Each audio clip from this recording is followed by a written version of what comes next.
નમસ્કાર દર્શક મિત્રો, હું અશોક પરમાર સહયોગ દ્વારા પ્રસ્તુત ન્યૂઝ 20 ગુજરાતીમાં આપ સૌ દર્શક મિત્રોનું હાર્દિક સ્વાગત કરું છું। જોઈએ આજના મુખ્ય સમાચારો।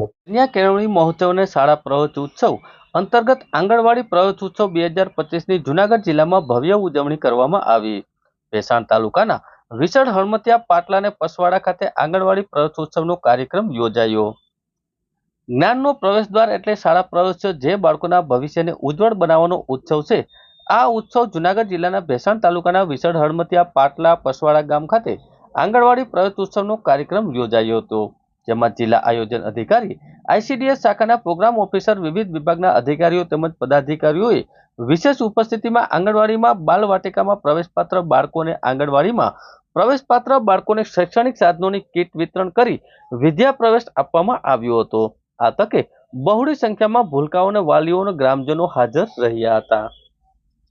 જૂનાગઢમાં આવેલો વિલિયમ ડેમ અને આનંદપુરનો ડેમ ઓવરફ્લો થયો, નવા નીરના વધામણા સાથે પૂજા વિધિ કરવામાં આવી।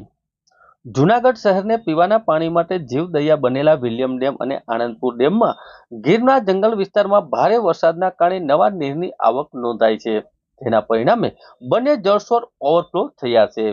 વિલિયમ ડેમમાંથી દરરોજ અંદાજે 1.5 થી 2 MLD પાણી સિટી વોટર સપ્લાય માટે લેવામાં આવે છે, જ્યારે આનંદપુર ડેમમાંથી દરરોજ 10 MLD પાણી સિટી વોટર નેટવર્ક માટે વપરાય છે। આ પ્રસંગે જૂનાગઢના mayor Dharmeshbhai પોચિયા, deputy mayor આકાશભાઈ Katara, શાસક પક્ષના નેતા મનન અભાણી, શહેર ભાજપ પ્રમુખ ગૌરવ રૂપાલિયા સહિતના મહાનુભાવો ઉપસ્થિત રહ્યા અને વિધિવત પૂજા વિધિ કરવામાં આવી હતી। નવા નીરના વધામણા પણ કરવામાં આવ્યા હતા। આ તકે વોટર વર્કર્સ સમિતિના ચેરમેન સુભાષભાઈ રાદડિયા, વરિષ્ઠ આગેવાન લીલાભાઈ પરમાર, પરાગભાઈ રાઠોડ, કાર્યપાલક ઇજનેર વોટર વર્કર્સના અલ્પેશભાઈ ચાવડા અને અગ્રણીઓ હાજર રહ્યા હતા। જૂનાગઢ પ્રાદેશિક માહિતી કચેરીના નાયબ માહિતી નિયામક એસ.જે. બળદિયાને વય નિવૃત્તિ થતા ભાવભેર વિદાય અપાઈ। જૂનાગઢના પ્રાદેશિક માહિતી કચેરીના નાયબ નિયામક શ્રી એસ.જે. બળદિયાને 33 વર્ષ સુધી સેવાઓ આપ્યા બાદ વય નિવૃત્તિ થતા ભાવભેર વિદાય અપાઈ હતી। જૂનાગઢના પ્રાદેશિક માહિતી કચેરીના સંયુક્ત માહિતી નિયામક એમ.ડી. મોડાસિયાએ એસ.જે. બળદિયા શ્રીફળ, પુષ્પગુચ્છ અને સાકરનો ફળો અર્પણ કરીને શાલ ઓઢાડી બહુમાન કર્યું હતું। આ સાથે તેમણે સ્વસ્થ અને આનંદમય જીવન માટે શુભકામનાઓ પાઠવવા તેમજ ફરજ નિષ્ઠા માટે બિરદાવ્યા હતા। ઉપરાંત પરિવારને વધુ સમય ફાળવી શકે તે માટે સમાજ ઉત્કર્ષ સતત પ્રવૃત્તિ કરતા રહે તેવી અભ્યર્થના વ્યક્ત કરી હતી। નાયબ માહિતી નિયામક એસ.જે. બળદિયાએ પ્રતિભાવ વ્યક્ત કરતા કહ્યું હતું કે 8 મહિના જેટલા ટૂંકા ગાળા માટે જૂનાગઢ જિલ્લામાં કામ કરવાની તક મળી હતી, જે દરમિયાન માહિતી પરિવારના કર્મચારીઓને ખૂબ જ સહકાર અને સહયોગ મળ્યો હતો, તેનો આભાર વ્યક્ત કર્યો હતો। ઉપરાંત સંયુક્ત માહિતી નિયામક શ્રી એમ.ડી. મોડાસિયા પણ સતત માર્ગદર્શન માટે પણ તેમને વિશેષ આભાર વ્યક્ત કર્યો હતો।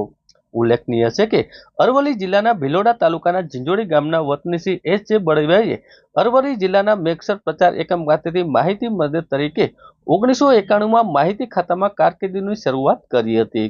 તેમની આ સુદીર્ઘ સેવાઓ દરમિયાન ભરૂચ, છોટાઉદેપુર, મહીસાગર, લુણાવાડા અને દાહોદ જિલ્લામાં સેવા આપી હતી। આ તકે પોરબંદર જિલ્લાના સહાયક માહિતી નિયામક નરેશ મહેતા, સહાય માહિતી નિયામક આર.એસ. ડેલા, કચેરી અધિક્ષક B L. Jadav, senior sub editor R B. ઉસદડ, માહિતી મદદની જળકુરપતિ મહેતા સહિતના પ્રાદેશિક માહિતી કચેરી પરિવારના કર્મયોગી ઉપસ્થિત રહ્યા હતા।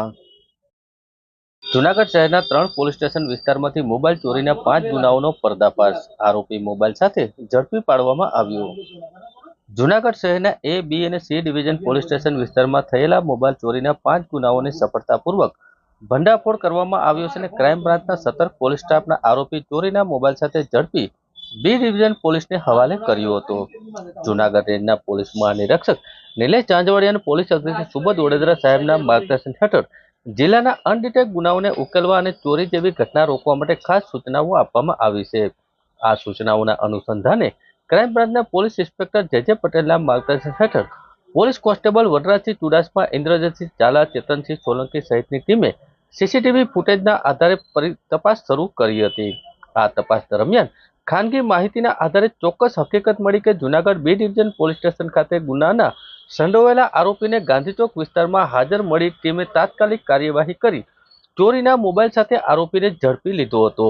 આરોપીને ધોરણસરની અટક કરી આગળની કાર્યવાહી બી ડિવિઝન પોલીસ સ્ટેશન ખાતે સોંપવામાં આવી છે. ક્રાઇમ બ્રાન્ચની આ કામગીરીને શહેરના ચાલી રહેલા ચોરીના ઘટનાઓને અંજામ તેમજ લોકોને સુરક્ષાનું અનુમાન કરવામાં આવ્યું હતું.